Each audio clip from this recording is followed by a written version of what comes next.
in the ground that was War One. That's right. So these are some of the things that I've got lieutenants that are working in my office as research assistants or detectives. Yeah. And the folks in Illinois, the First Infantry Division and Antigny, Illinois, have been marvelous on sending pictures, morning reports. I can tell you when he was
are Mr. David Fitzgerald, Senior Official performing the duties of the Undersecretary of the Army.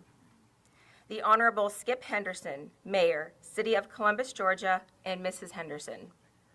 The Honorable Richard Cooley, Mayor, City of Smith Station, Alabama, and Mrs. Cooley.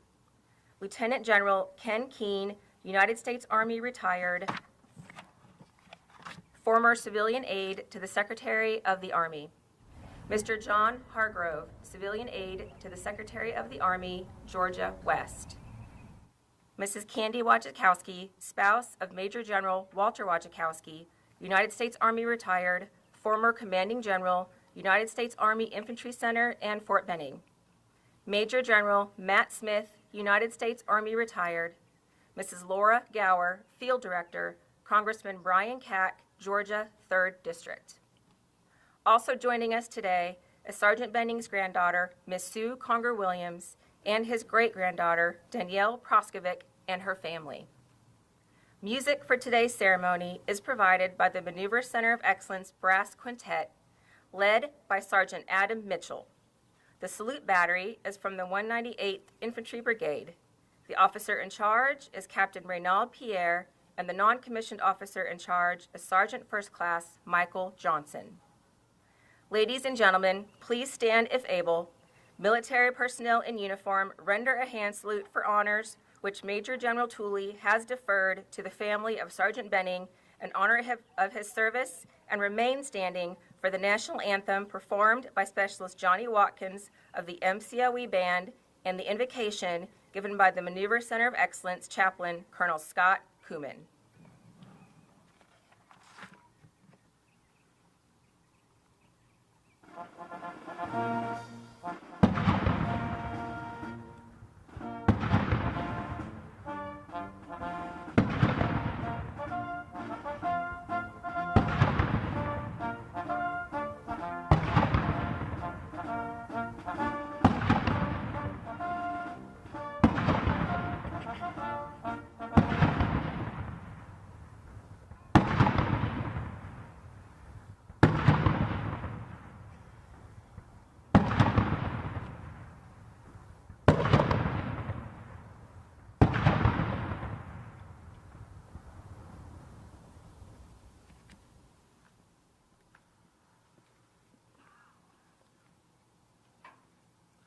Oh, say, can you see by the dawn's early light what so proudly we hailed at the twilight's last gleaming, whose broad stripes and bright stars through the perilous fight o'er the ramparts we watched were so gallantly streaming, and rockets red glare, the bombs bursting in air, gave proof through the night that our flag was still there.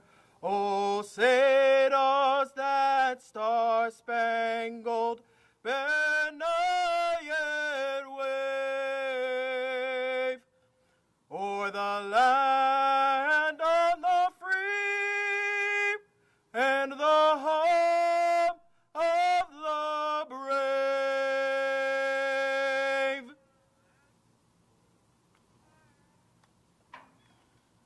Please join me in prayer. Almighty God, I humbly invoke your blessing upon this ceremony and the redesignation of our post at Fort Benning. We lift our hearts in sincere thanksgiving for the bountiful evidence of your rich blessing upon our nation. We thank you for the opportunity to serve our country, whether as infantry or armor, or as part of the civilian workforce that supports our military, or as family or community members or political leaders. Now, Lord, as we redesignate, may you also strengthen us to rededicate our energy individually and collectively to live out our nation's creed, one nation, under God, with liberty and justice for all. And may your blessing rest and abide upon us as we continue our mission to train soldiers above the best In Jesus' name I pray. Amen. Amen.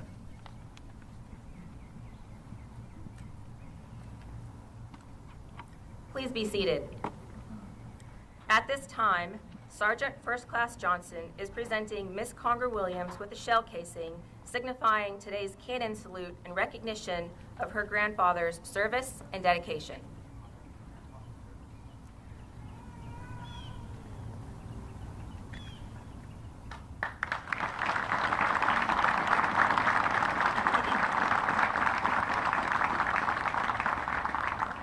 Today, we are gathered to witness the ceremonial redesignation of Fort Moore to Fort Benning.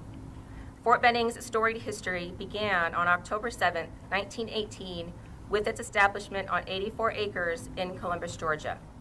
It was quickly relocated to a larger site south of the city to support the expansion of training areas and rifle ranges necessary for infantry training. Camp Benning and the Infantry School of Arms began training soldiers for World War I, and by 1940, Fort Benning had earned its reputation as the home of the infantry, preparing units like the 1st and 4th Infantry Divisions and the 2nd Armored Division, led by Major General George S. Patton, Jr. during World War II. A parachute test platoon conducted the Army's first parachute jump over Lawson Army Airfield in 1940, and the paratroopers who trained here played pivotal roles on D-Day in 1944. In 1950, the 3rd Infantry Division and the Army's first Ranger-trained soldiers emerged as key contributors in combat operations on the Korean Peninsula. During the Vietnam War, Fort Benning trained troops like the 1st Battalion, 7th Cavalry Regiment engaged in historic battles. Most notable is Ia Drung in 1965, in which the U.S. Army learned the effectiveness of air mobility. Throughout the 1980s and 1990s, Fort Benning continued to lead the Army in innovation, including the introduction of the Bradley fighting vehicle and supporting operations in the Persian Gulf and peacekeeping missions around the world. Following the 9/11 attacks, Fort Benning intensified its infantry training and education programs for the global war on terrorism. In 2009, Fort Benning became the Maneuver Center of Excellence, combining the infantry and armor branches under one mission. Today, Fort Benning remains home to the 75th Ranger Regiment, the 1st Security Force Assistance Brigade, and other key units, continuing its legacy of excellence for over a century. In 2023, Fort Benning was renamed to Fort Moore in honor of Lieutenant General Hal and Julie Moore, whose contributions to the Army and Army families left a legacy of dedication, sacrifice, and service. Today, let us honor the soldiers of the past, those who made significant contributions to Fort Benning and Fort Moore, as we look toward the next chapter and continue to train our armor and infantry soldiers to be lethal and fully prepared to fight tonight as we redesignate Fort Moore to Fort Benning. Sergeant Fred G. Benning, a World War I hero and the new namesake of the installation, exemplified extraordinary courage during his military service. Born in Norfolk, Nebraska in 1900, Benning enlisted in the Army in 1917 at the age of 17. Serving with the 16th Infantry Regiment, 1st Division, he demonstrated remarkable leadership during the Mizargan Offensive on October 9, 1918. After his platoon commander was killed and senior non-commissioned officers were wounded, Benning took command of his platoon and led 20 men through heavy fire to secure their objective on Hill 240 near Exumont, France. For his heroism, Benning was awarded the Distinguished Service Cross, the Army's second highest honor. Movement to secure their objective on Hill 240 was no small feat, as Benning's platoon was a machine gun element. Benning and his men traversed the battlefield with their weapon systems, the Hotchkiss Model 1914. The Hotchkiss machine gun was one of the first gas-operated, air-cooled machine guns, weighed in at 110 pounds, and required a crew of 9 soldiers. It could fire at a rate of 450 to 500 rounds per minute, fed by strips of belt, each holding 24 to 30 rounds. The lineage of the modern machine gun can be traced through these early weapons to designs like the M240, a general-purpose machine gun widely used today. While the M240 shares the core function of automatic fire suppression with the Hotchkiss, it benefits from a century of advancements in materials, design, and manufacturing. It's significantly lighter, weighing under 40 pounds with its tripod, can fire up to 650 rounds per minute, and features enhancements like quick change barrels for sustained fire. The M240's versatility allows it to be mounted on vehicles, aircraft, and tripod, fulfilling a variety of roles from infantry support to area defense, showcasing the continued evolution of the machine gun from its World War I origins. At this time, the host of today's ceremony, Major General Tooley, accompanied by Command Sergeant Major Haight, Colonel Evans, and Command Sergeant Major Arguello, conduct the official casing of the Fort Moore garrison colors for the last time and the uncasing of the Fort Benning garrison colors.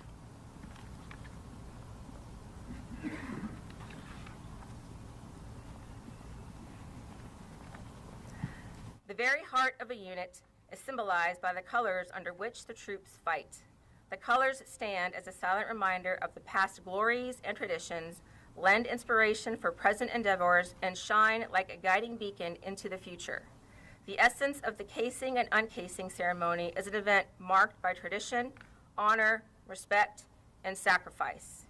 Tradition holds that the colors lead the unit into battle, emphasized by the regulation containing instructions to color bearers, which states, "When in action, resolve not to part with the colors, but with your life."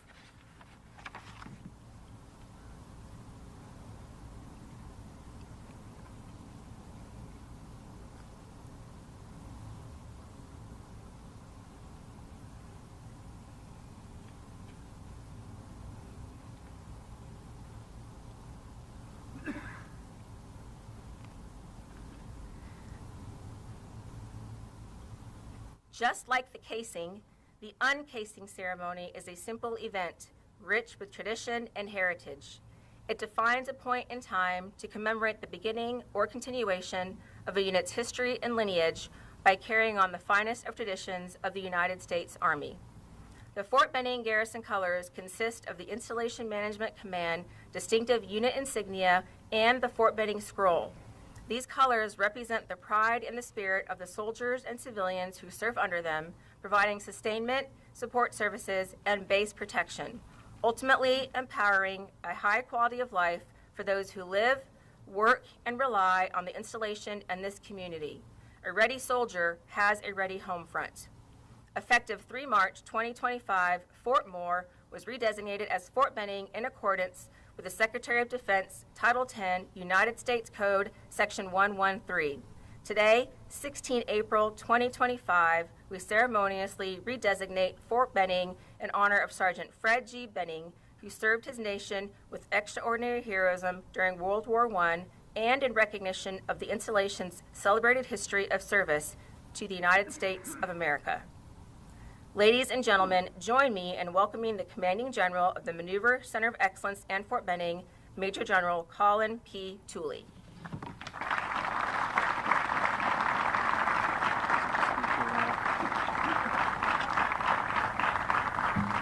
It's going over there. You switch. Okay.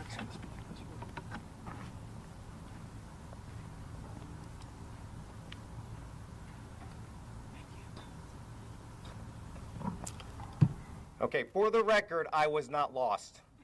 I knew exactly where I was going. I knew I wanted to come over here to this microphone, so let it be said. Okay. Hey, thanks, everybody. I tell you, it is great to have everyone here at Fort Benning and for the renaming ceremony. This is a significant event, and I'd like to thank everyone that is here today for coming out. We have our civic and community leaders. We have, as well, many, many veterans are here in the crowd today. And I'd like to thank all of you for your continued support to Fort Benning, to the soldiers, and to the families. The partnership here at Fort Benning with our surrounding Chattahoochee Valley has been so very important to the success of our mission. And on behalf of the entire command, I also want to extend a heartfelt thanks to the Benning family. And I know Sue's not going to like this, but I'm going to have Sue, Danielle, and Kate, if you guys could all stand up. This is Sue, raise your hand. Granddaughter to Sergeant Benning. Danielle, the great-granddaughter, and little Princess Kate, the great-great-granddaughter to Sergeant Benning. How about an applause for them?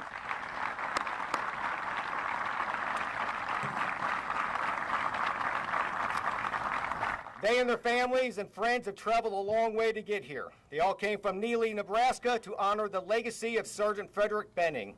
Your participation in this next chapter of joining the Benning family, sharing and joining the Fort Benning family, and sharing your memories with us of who Sergeant Benning was is truly appreciated. It brings such a warmth and a spirit to this ceremony. Sue, as we dove into your grandfather's history, we really found out a lot about him and his values. Several defining qualities shone through.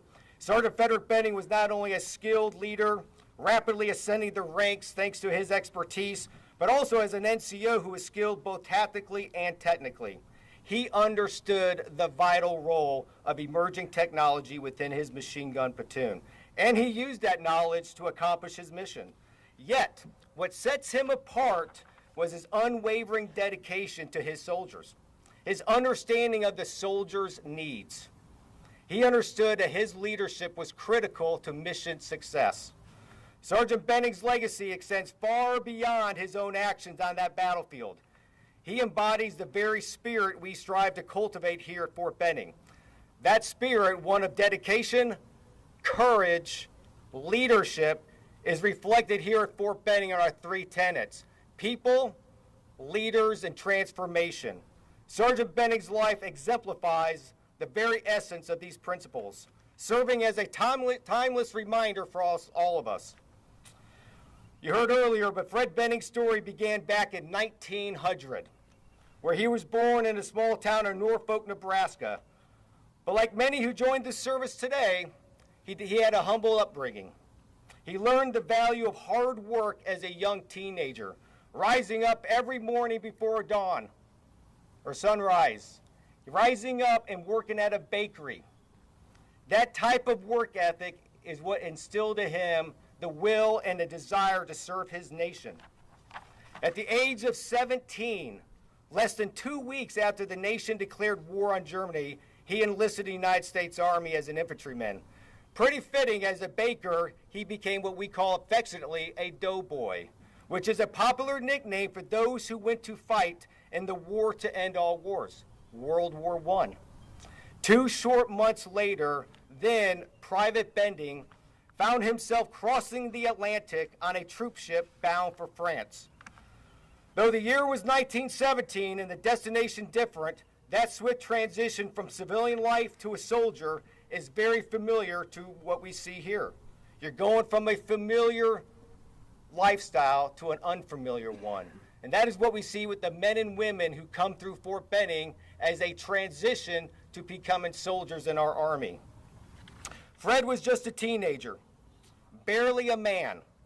Yet within a year, he was promoted to corporal, leading a machine gun team into the crucible of battle.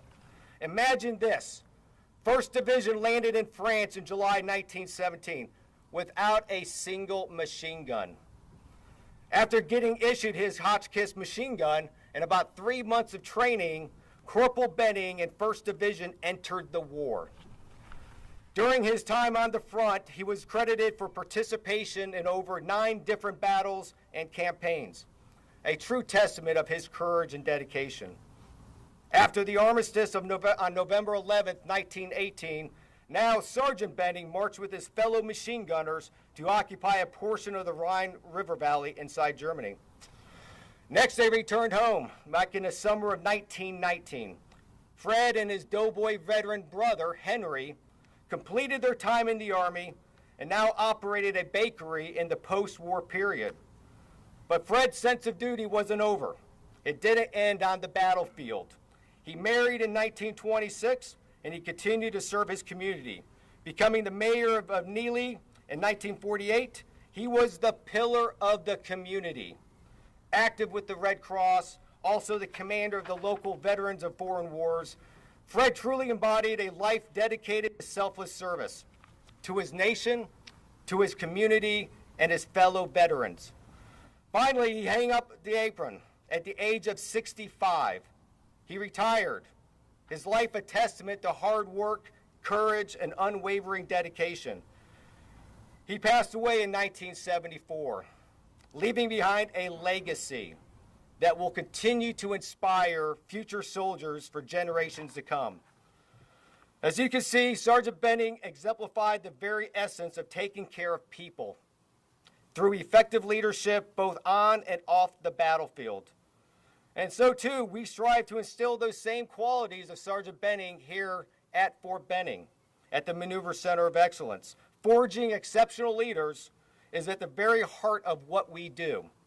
Each year, thousands of leaders, young leaders, come through here and graduate, only to go out and serve and lead in our Army. Yet, as then Corporal Benning learned in the crucible of war, and as countless leaders have discovered before and since, the mantle of leadership is often thrust upon us when we least expect it, during the most challenging of circumstances. On October 9th, 1918, during the Meuse-Argonne offensive, Sergeant Benning and the 1st Division launched a critical attack on Hill 240, just north of Exermont, France. This vital position, situated on the boundary between 1st and 5th Corps, held immense importance for the outcome of the battle. As the 1st Division charged forward, tragedy struck the machine gun company of 16th Infantry Regiment. Their platoon leader, the young Reggie Young, was killed right at the beginning of the attack. Both of the sergeants in his platoon were wounded and incapacitated. Then their company commander was killed, Lieutenant Eldon Betts. In a blink of an eye, amidst the chaos and carnage, platoon leadership fell upon the shoulders of a young 18-year-old Corporal Benning. With the weight of 20 lives depending on him as a leader, he rallied his machine gunners. They pushed forward a tide of determination against an onslaught of German Maxim machine gun fire. Reaching the slopes of Hill 240, they set up their Hotchkiss guns, their fire providing the vital support as the 16th and 18th Infantry Regiments surged forward to secure a hard-fought victory. Benning's courage under fire, his unwavering leadership in the face of unimaginable loss, did not go unnoticed. 15 days later, on the eve of the final battle of that war, he was promoted as sergeant. He led his section into the final days of the Meuse-Argonne offensive, joining over 1 million American doughboys in the largest battle of our nation's history, a battle that would ultimately break the German Kaiser Army. That was over 100 days, September 26th of 1918 to the armistice of November 11th. Over 1.2 million soldiers, sailors, and Marines fought in that battle. Over 800,000 French soldiers participated in it. In recognition of his bravery and leadership, Benning received the Distinguished Service Cross. His citation reads as follows, and I quote, "The President of the United States of America takes pleasure in presenting this Distinguished Service Cross to Corporal Fred Benning, United States Army, for extraordinary heroism in action while serving with Machine Gun Company 16th Infantry Regiment, 1st Division, American Expeditionary Forces, 9 October 1918. After his platoon commander had been killed and 2 non-commissioned officers disabled, Corporal Benning took command of that platoon. And by his leadership and by his courage, he conducted it through heavy fire to its assigned position on Hill 240." End of quote. But like Sergeant Benning, leadership in the 21st century demands more than just a tactical prowess. It requires an ability to adapt, innovate, and transform alongside an ever-changing world, which is why here our final tenet at Fort Benning is transformation. As a Maneuver Center of Excellence, we are charged with driving innovation and adaptation across our maneuver force. This means embracing emerging technologies like small unmanned aerial systems, electronic warfare, artificial intelligence, and robotic systems. Right now, we are working tirelessly to understand how these advancements will redefine the way in which we train, in which we fight, and how we win on future battlefields. Today, we find ourselves echoing back to a period of transformation similar to that of 1918. Back then, the machine gun, the tank, the airplane permanently altered the landscape of warfare. It is no coincidence that Sergeant Benning found himself serving in a state-of-the-art machine gun company within the 16th Infantry Regiment, on the cutting edge of that era's transformation. Benning's machine gun squad of 1918 consisted of the French model 1914 Hotchkiss machine gun that weighed 110 pounds with the tripod. The crew included a corporal, 8 privates, a machine gun, 2 machine gun carts, and yes, 2 mules. 2 walking, breathing mules to help out. That's what they were issued back there in World War I. Each infantry brigade, division of American Expeditionary Forces contained specialized machine gun units to be utilized at the decisive point of battle. The parallels between the machine gun companies and what we're doing today with transformation and contact are strikingly similar. Although separated by a century, they nonetheless share a common thread: fielding, testing, learning, and using groundbreaking technology across the battlefield. Today, as we stand at a new chapter in this installation's storied history, let us remember that Sergeant Fred Benning's legacy extends far beyond the battlefields of World War I.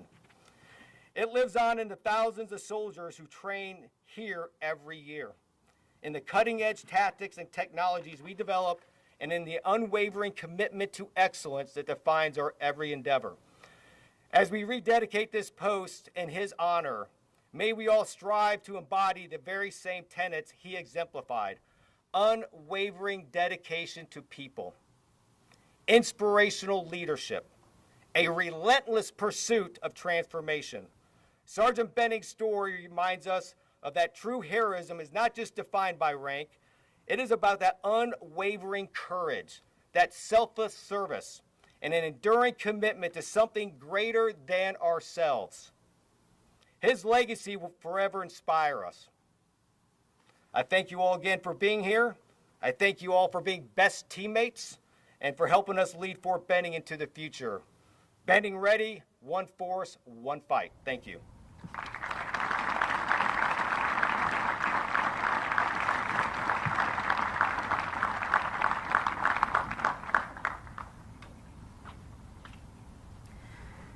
Ladies and gentlemen, the granddaughter of Sergeant Fred G. Benning, Miss Sue Conger-Williams, will give remarks.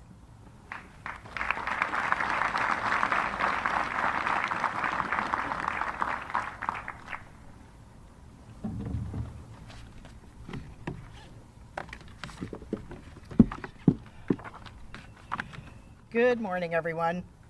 And thank you so much for this opportunity to share some cherished memories about my grandpa, Fred G. Benning. My grandpa passed away when I was very young, and I never heard him talk about the war. It was something that just was not shared. So my Fred Benning has a much different story than the one you just heard from Major General Tooley.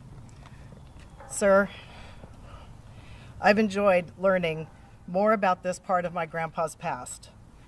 During this naming process, I have been able to discover facts like his promotion to sergeant before he was discharged, discovered people who served with him through letters that were left behind.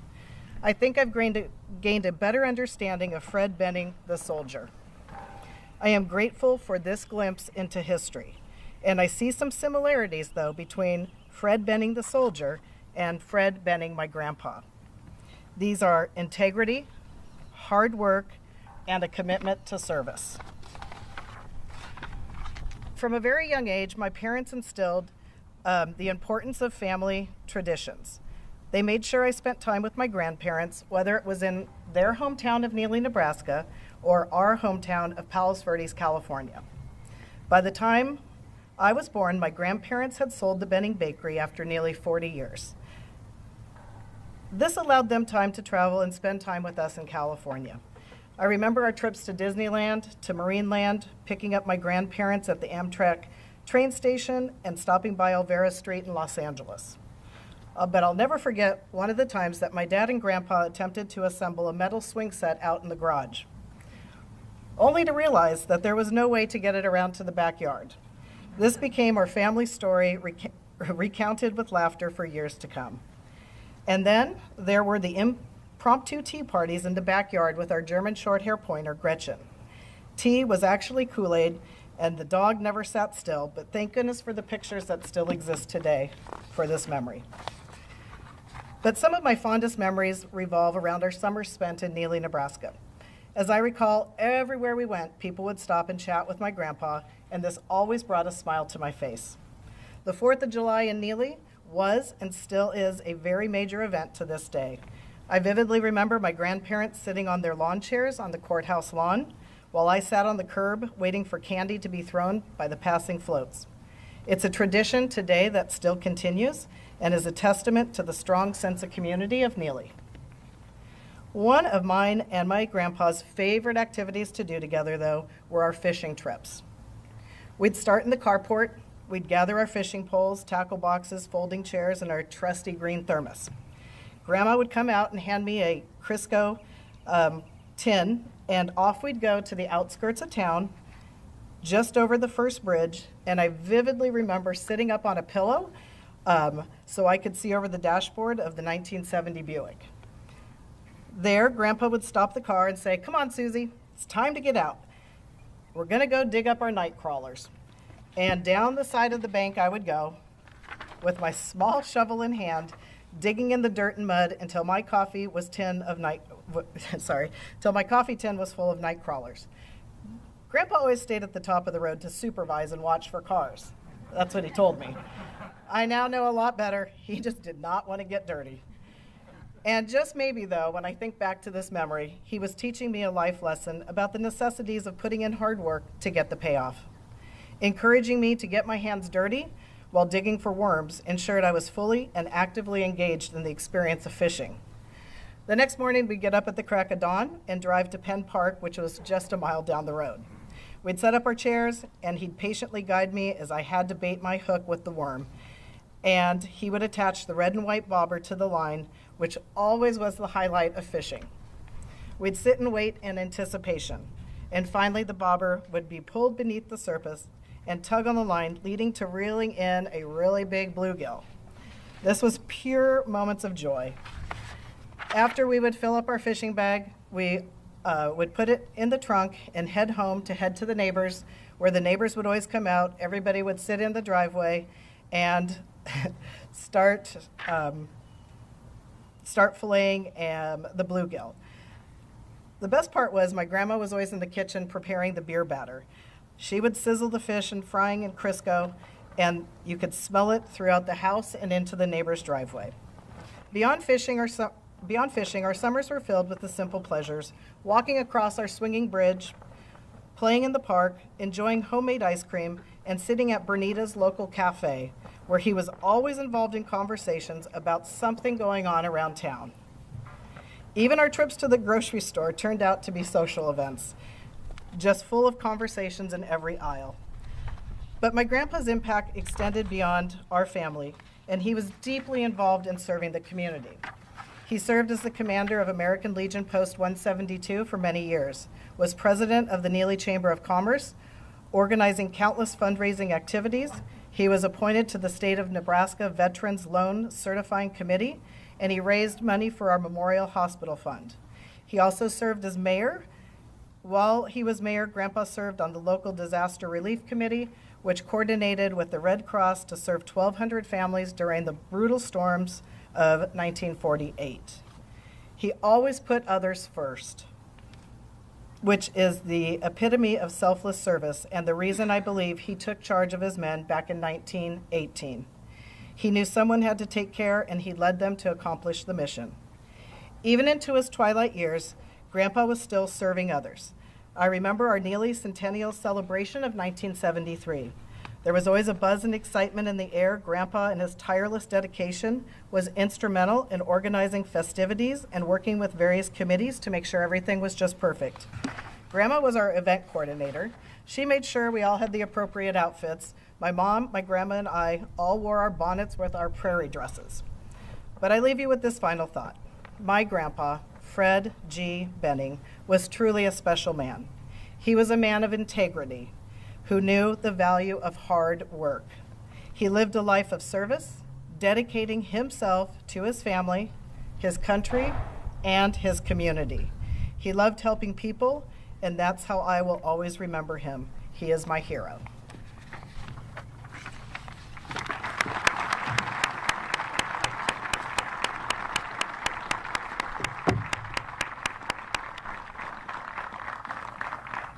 At this time, we invite the family of Sergeant Benning to join the Commanding General, Command Sergeant Major, and Garrison Command Team for the sign unveiling.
Can you say it one more time?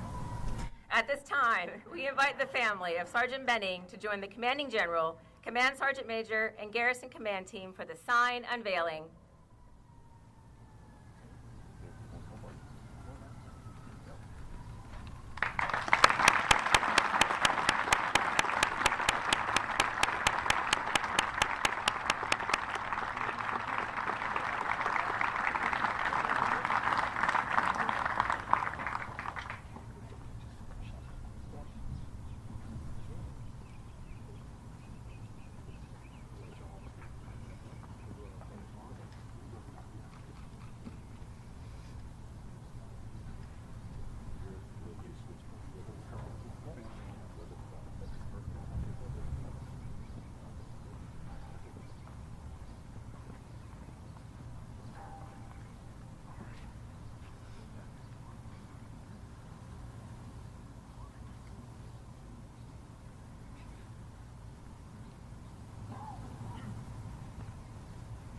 Good back there?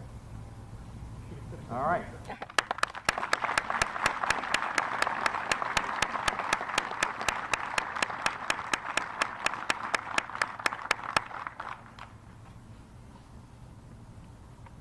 Ladies and gentlemen, please rise as you are able for the singing of the Army song.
Ladies and gentlemen, this concludes our ceremony. We thank you for attending.